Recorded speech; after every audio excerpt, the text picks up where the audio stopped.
Neon Genesis Evangelion's final episodes are notoriously difficult to discuss. Whether due to the density of the narrative at this point or the infamously confusing releases following its original airing, many a commentator have found themselves tangled in the weeds of technicality when attempting to crack this series' conclusion, and the problems all begin with episode 21.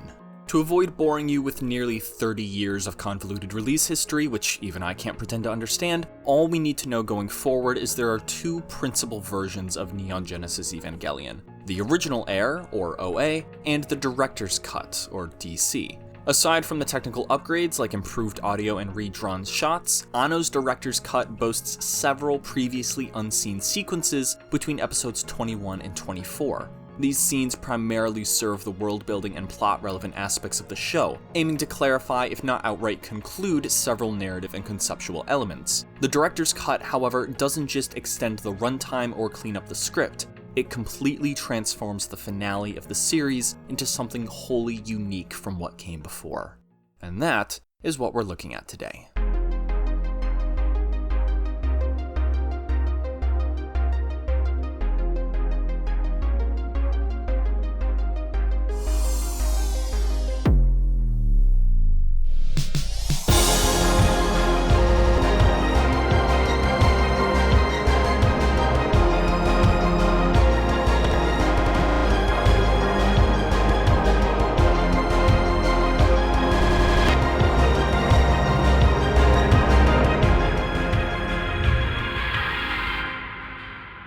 Evangelion is a show constantly reinventing itself. Regardless of how you parse the pacing of the series, be that the popular quartet method, the classic Kisho Tenketsu structure, or my personal 5-act interpretation, it's clear that episode 21 is a marked departure from the narrative dynamic we're used to. Setting us up for the 4-episode descent of action that is most of Act 5, 21's nosedive in tone and complete annihilation of episodic formula is immediately apparent and admirably bold. For the purposes of this retrospective going forward, we'll be primarily analyzing the director's cut version of these episodes, specifically cross-referencing the ADV and VSI adaptations of the show, and we'll get into the differences between versions later when necessary. Also, when you see the apostrophes following the episode numerators, that's how you know we're watching the director's cut. A quick visual cue cluing us into which version is before us. With all that preface out of the way, what looms ahead of us now is one of the show's strangest installments to date. Not because it opens new doors, but because of how it closes them. In answer to the numerous questions the series has even recently brought up, episode 21 outlines what's about to come by revealing all that's occurred. We've witnessed the birth and rebirth of Shinji Ikari. Now, it's time to witness the birth of NERV.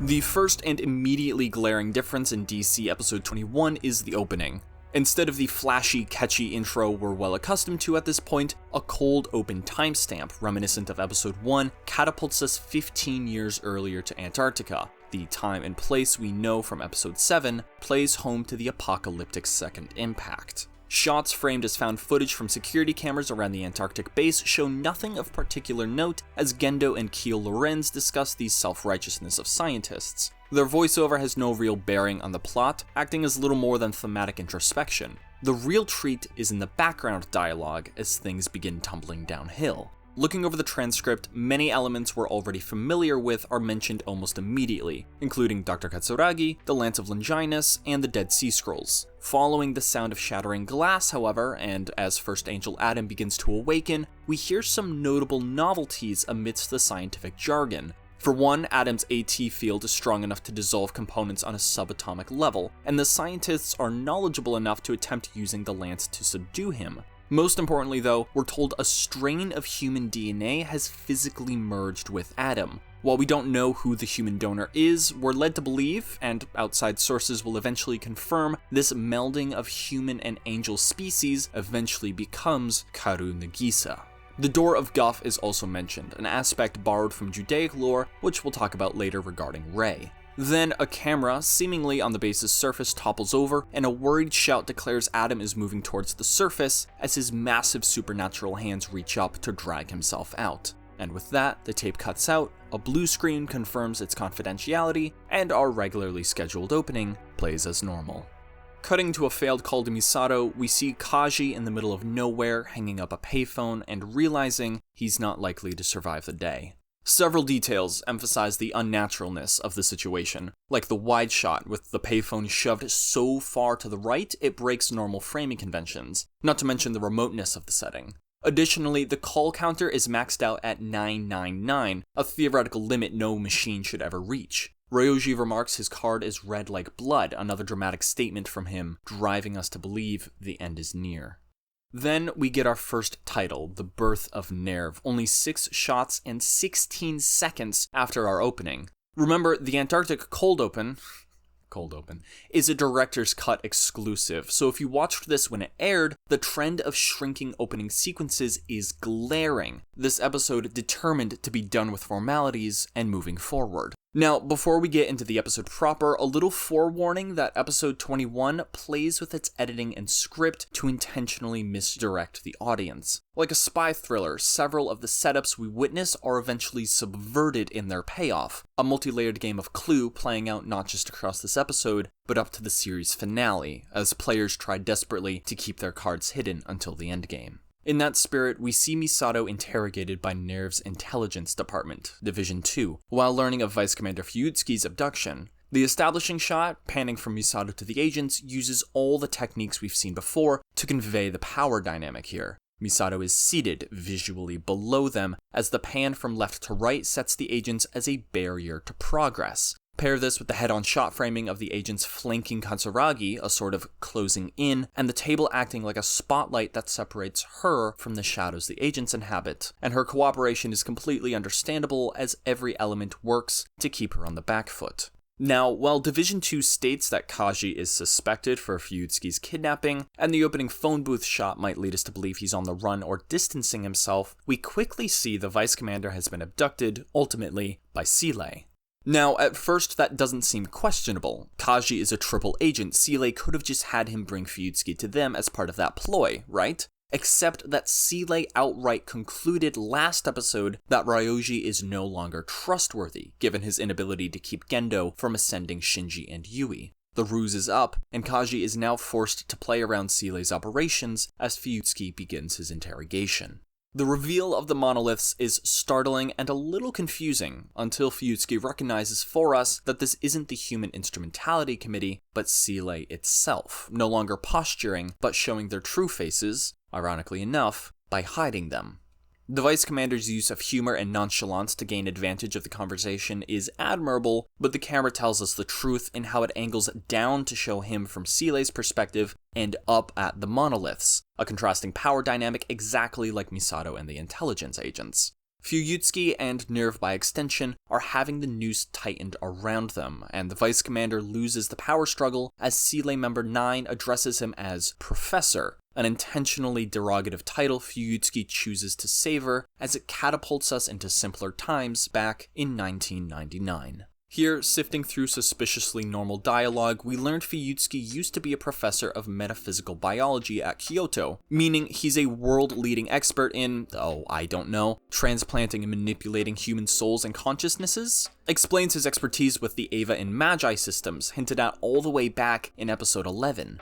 He gets connected to a student named Ikari, and plot twist, that's Yui's maiden name, not Gendo's. Now, even with only 7 lines of dialogue, there's a host of details to pick apart and speculate on, and maybe we will another day. For now, the biggest takeaway is Yui's own expertise in metaphysical biology and her desire to be a mother. Back in the, 9 years ago, Seeley reaffirms their displeasure in Unit 1's ascension and asks if Gendo can be trusted with control over it, an idea that, boom, puts us back to 99 with the reveal of his previous surname, Rokubungi. We see the fun twist that a young Gendo was quite the rabble-rouser in all the ways his son isn't, and allusions to the idea his recklessness is simply a front for his more calculated and conniving ambitions. Mostly plot for a few minutes, not much to dissect here, just your classic flashback with a classic Evangelion sketch still of Gendo inserted. I will point out Yui's blue and red collars mirroring the neckbands of Shinji's eventual plug suit. Nice touch, Gainax. With that, we jump to the year 2000, when Second Impact occurred, and for 2001, all we get is Fuyutsuki's voiceover and the single time card. intoning that the year following the catastrophe was too horrifying to even show on screen. By best year 2002, however, the professor, now disowning his title, is requested to journey to the newly moistened Antarctica. Who requested his attendance? Surprise, it's Gendo. We learn Gendo returned to Japan from the Katsuragi expedition a day before the apocalypse, which is either really good timing or guided by the Dead Sea Scrolls, which he probably has access to through Yui and Seeley at this point. Speaking of, he hands Fuyutsuki the wedding announcement card, a blue-haired angel embossed upon it. And if you think it looks like Rei, you're not alone. A cute little visual hint that she's not entirely human, given her casting as an angel and clutching of an S2 drive-looking heart. On the staircase immediately after, the shot composition deliberately puts Gendo under Fuyutsuki. Unlike other height differences we've seen this episode, however, Gendo, despite looking up, is clearly in control of the conversation, and by extension, the direction that Seeley and soon-to-be Gahern are taking. Gendo is purposely putting himself down to keep his true motivations and threats a secret, which causes me to wonder if his identity as a drunken brawler wasn't a facade from the start. We see throughout the series that Gendo keeping himself off the top of the pyramid is the only way he truly holds on to power, a tried and true strategy for him. The cuts of Misato to the far of frame left emphasize her inability to move out of the past, trapping her on the side of non-progression as her memories take her back to 2002. It's the position Shinji was in when she confronted him in episode 4. Now, she's the one choosing between fear or advancement. More flashback exposition, some shots of young Gendo and Lorenz, and this shot of terrain-scanned data showing Adam's Antarctic geofront, codenamed White Moon. Oh yeah, you Ava lore junkies are going nuts over that, I'm sure. Anyway, then Fuyutsuki, despite his admiration for Yui, bypasses her to get straight to Gendo, confronting him about what really happened in Antarctica. Here, our suspicions of Gendo's timely escape from demise are confirmed as planned, and his efforts in aiding Seeley are unmasked as Fuyutsuki pulls evidence from his briefcase. Even though, if I were him, I'd personally keep my documents safe in the Ava Unit 1 cross body bag from today's return sponsor, FX Creations. The numerous sealed compartments are perfect for protecting sensitive information and electronics, as the super lightweight water-repellent material can easily house a 13-inch monitor or tablet, and I even fit my gargantuan Lenovo Legion with no hassle. If there is hassle though, you can use their robust Ava-themed phone straps for extra cross-body control, or to keep your cell phone well within reach. They offer a variety of color themes for each Evangelion, the Unit 1 phone strap in particular sporting the iconic lime lavender dynamic, complete with all the Nerve-inspired insignia you could hope for. I've seen y'all enjoying these at conventions, don't lie to me, I know you want one. And speaking of daily conveniences, how could I forget to mention their addition of another incredible Unit 1 inspired wallet? Made of genuine leather and featuring a stunning Spear of Longinus embossing, it keeps all your cards safe and sound and showcases a perfect blend of elegance and fandom. Designed for durability and style, the wallet is a perfect, practical, everyday companion. Much like... wait a minute. Could it be? More exceptional Unit 2 styled merch in the form of a survival bag? FX really is spoiling me. Seriously, the bold red looks great and hides a plethora of Asuka themed details, all while keeping your gear safe with the same lightweight water repellent material as the crossbody bag. Not to mention the many rings and carabiner hooks to attach extended storage and equipment if you need it. I know I'm a weeb, but believe it or not, I do touch grass, and I can verify this pack is qualified to keep your gear and you in the best of conditions. So be sure to visit FX Creations and use the links below and code TimberW0lf to save 5% and support the channel. Now then, where were we? Oh, that's right. Extortion. Instead of getting rid of Fuyutsuki though, Gendo decides to bring him into the fold, revealing the Geofront, Naoko, and the prototype Evangelion. Fans of classic sci-fi, unlike myself, might recognize this whole sequence bearing similarity to the 70s British TV show UFO, which is apparently completely intentional. In fact, character designer Sadamoto even confirmed Gendo and Fuyutsuki's design are based on Ed Stracker and Alec Freeman. I hope I pronounced those names correctly because no, I have not watched the show. And in yet more references, the blinding backlight framing Gendo and Naoko in so-called Truth is another homage to Ultraman director Jisoshi. We hit halfway and get our second title, He Was Aware He Was Still a Child, which can be dually applied to Shinji, acknowledging his powerlessness and his ignorance, and NERV itself, an organization steadily realizing what they're trifling with is beyond them. And see, there's that director's cut apostrophe I was telling you about.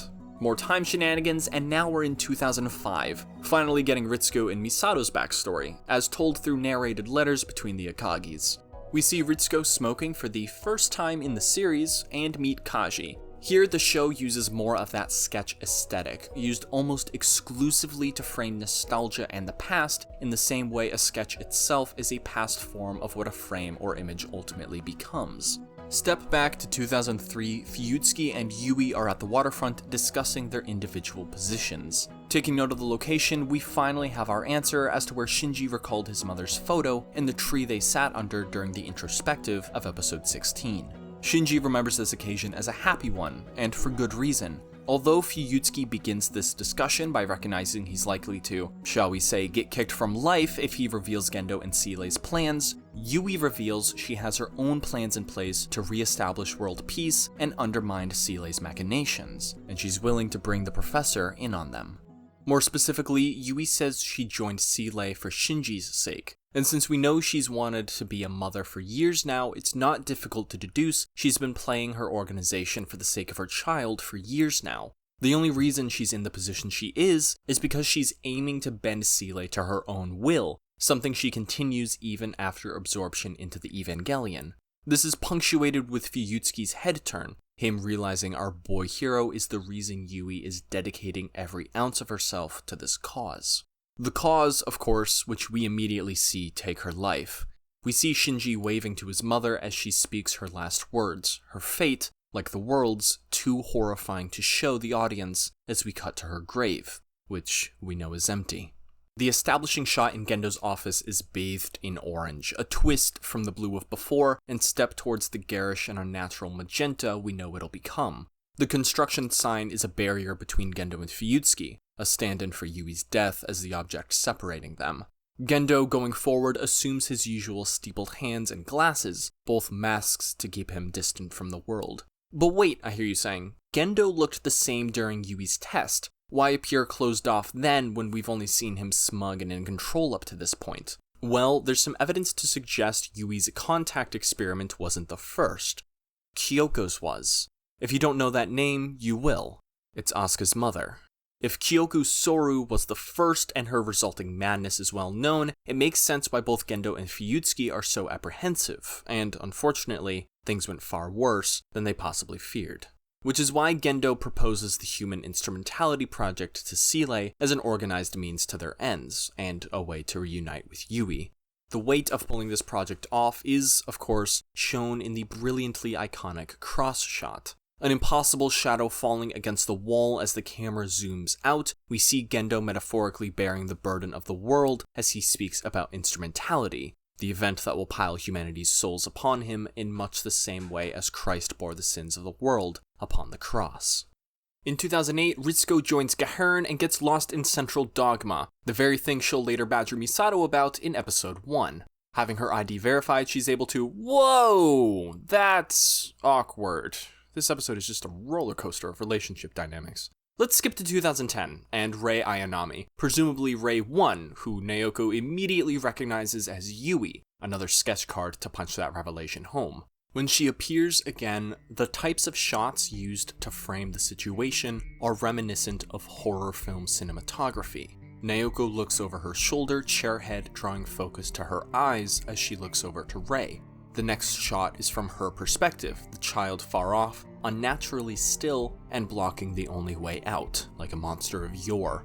As their conversation intensifies, the shots close in, the background noticeably darkens, and Rei's eyes narrow as she reveals the insulting title of Old Hag came from Gendo himself.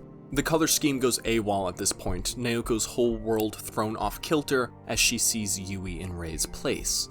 We see their kiss from Gendo's perspective, feeling himself choking, the audience drawn closer until the third shot supplants Gendo's throat with Rei's, Akagi's hands around her neck. Naoko aims to kill Rei, Yui, and Gendo all in one go, herself unable to accept a position of inferiority. As a scientist and a woman, she believes herself superior to Yui and Gendo. She might even be correct in those feelings. But once she realizes she's killed a child, her identity as a mother is unable to accept what she's just done. Naoko kills herself at the foot of her own creation. Specifically, she dies atop second Magus Balthazar, the mother aspect, in penance for killing a child. I'll point out the original script for this episode reportedly had Naoko die atop Caspar, the Magus containing her identity as a woman, the part of her that here rejected Yui and therefore strangled Rei. Also, the Magus that Ritsuko accesses in episode 13 to destroy Earwell. Meaning the daughter would have utilized the aspect of her mother most capable of violence to annihilate the angel the same way it annihilated Rei. In deciding instead to have Naoko die on the altar of motherhood with Balthazar, however, Gainax keeps more closely to the themes of maternity, turning Naoko's self-sacrifice into a final plea for forgiveness instead of a tragic succumbing to her own humanity. Back to 2015, and with a flash of Kaji's Crimson card now representing mortality, we're reminded of where we started and his forthcoming demise. As the door opens to Fuyutsuki, Kaji declares it's been a while. If not sarcastic, his statement means Kaji did not in fact kidnap the Vice Commander earlier that day, and therefore Division 2 is hunting down or pretending to hunt down the wrong person. Division 2 might have kidnapped Fuyutsuki themselves, as the moment he's freed, an intelligence agent returns Misato's belongings and allows her to leave, saying the issue has been resolved, although the agent hastily says he knows nothing of Kaji's condition. By the setting sun, Kaji looks to camera and utters his final words, followed by a gunshot. A flickering streetlight reminds us of episode 15, the walk home Misato and Kaji took, and the kiss they shared during their most intimate moment. At home, Misato arrives as Shinji, for the first time since episode 15, listens to his SDAT. It's playing track 26. The camera works its way forward, the constant cutting between Shinji and Misato implying, in my reading, that Shinji's already heard Kaji's final message. That's why he's buried in his SDAT. As Misato hears her lover's final words, the conclusion of their relationship is played out through her reactions. Fear confirmed and made into annoyance, annoyance to understanding, and understanding smoothed over into hope. He tells her not to look back as their university photo reminds us how far they've come, and then he's gone. Shinji removes himself from his own mind, goes to connect with her, and turns back. He runs away, acknowledging his own ineptitude in handling the situation. He's just a child, and he goes back to listening to track 26. If we choose to equate the SDAT tracks to the show's episodes, then track 26 is the end of the playlist. Yet another warning that the end is near. Now, despite episode 21's status as a lore dump designed to shore up gaps, following its airing, a number of questions were left unanswered. None, however, garnered as much attention as trying to figure out who killed Kaji. We're never given an answer, and to be clear, we never need one. Regardless of whether it was Division 2 or a Sealey operative or Gendo Ikari himself, Ryoji meets death with confidence and peace. Understandable, given the most likely alternative was interrogation by Sealey to figure out if he really did smuggle the Adam embryo to Ikari. The question of Kaji's killer was intentionally left up to audience speculation by Gainax. What they did not intend, however, was for a not insignificant portion of the early fanbase to theorize that Kaji's killer was Misato. Now, in hindsight, and by watching the director's cut, this seems dumb. Like, really, really dumb. But if we take a closer look at precisely how the ending sequence of the episode is edited, it's not difficult to see how so many left to this conclusion. Firstly, we've got to know what the original airing actually showed. Kaji freeing Fuyutsuki, and us then seeing Misato released by Division 2. Specifically, Misato holsters her firearm while asking about Kaji's condition. When the intelligence agent says Kaji's condition is unknown, many thought the close-up of Katsuragi's neutral expression was her realizing she'd have to take care of him herself. Pair this with the original ADV English dub, which mistranslated Misato's line to "Where is he?" as if she's hunting him, when the correct translation is more akin to "How is he?" Kaji, of course, then greets his killer without surprise, as if knowing the person themselves, not the death they're about to gift him. The real smoking barrel, however, pardon the pun, is that immediately after Kaji's final words, when the audience is asking who done it, the original air cuts to the apartment door, emblazoned with the name Katsuragi. Cue the rest of the episode playing out as normal, Misato breaking down over the revelation that her lover is now and truly gone. If editing is the art of implication, it's not hard to understand why so many back in the 90s came to this conclusion. In an episode already fraught with subversive information, this little sequence led to viewers deducing an outcome Gainax never even thought of. To dispel this notion, Anno made sure in the director's cut to insert 3 different shots between Kaji's death and Misato's arrival home, and removed the shot of her placard entirely. Now, while Anno himself has never verbally confirmed that Misato is not the killer, an official statement in the film book did say that no main character off Ryoji, so, not her. Consequently, all we're left with is their tragedy. Misato having lost her lover and Shinji unable to comfort her. Even the final credits pay their respects, the first 25 seconds of text played over darkness before our usual sequence fades in. Episode 21 of Evangelion is a departure of the formula for a show already cutting against the grain of its medium. It is a dense, irregular look at all that came before while heralding the end that's soon to come. It is a demonstration of consequence and example of a sacrifice, a warning to others that some secrets come to light only at someone else's expense. And that's a pattern we'll see repeated as we venture into the maelstrom that is Evangelion's notoriously difficult finale. But that is a video for another day.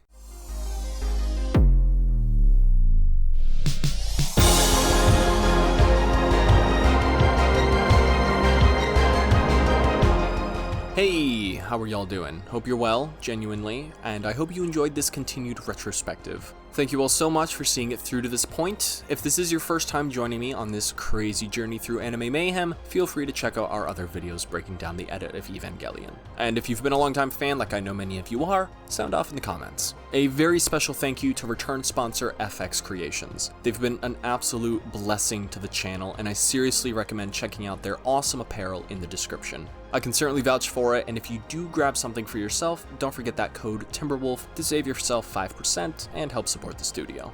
We are officially knee-deep in the densest and most controversial part of Evangelion, and there are so many different things that I could talk about, and I am trying to stay away from, honestly. Doing my best to focus strictly on the technical aspects of the series with some neat plot details sprinkled in. There are so many things narratively that I never noticed before though, and I'm almost tempted to do a whole guide to Evangelion's story kind of video. Let me know if you want that. I don't know. We'll see. In the meantime, thank you all again for the incredible support and feedback on this entire project. I am constantly in awe of you guys and gals and your continued encouragement. It helps keep me going.